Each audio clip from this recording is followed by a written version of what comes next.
கழகத்தினுடைய பொதுச் செயலாளரை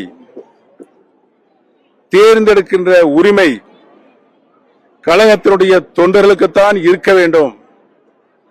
கழகத்தினுடைய தொண்டர்கள் தேர்தல் மூலமாக பொதுச் செயலாளர் தேர்வு செய்யப்பட வேண்டும் என்பதுதான் கழகத்தினுடைய சட்ட விதி.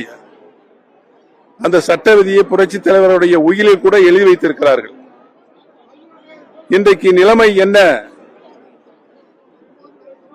கழகத்தினுடைய பொதுச் செயலாளரை தேர்ந்தெடுப்பதற்கு 10 மாவட்ட கழகத்தினுடைய செயலாளர்கள் முன்மொழிய வேண்டும், 10 மாவட்ட கழக செயலாளர்கள் வழிமொழிய வேண்டும்.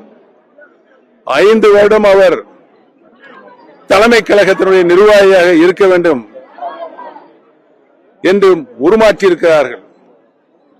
இந்த கழகத்தினுடைய இந்த சட்ட விதியை உருவாக்குவதற்கு காரணம் புரட்சி தலைவர் எம்ஜிஆர் அவர்களை திராவிட முன்னேற்ற கழகத்திலிருந்து விலக்குவதற்கு மூல காரணமாக கழகத்தினுடைய சில 100 பொதுக்குழு உறுப்பினர்கள் தான் காரணம்.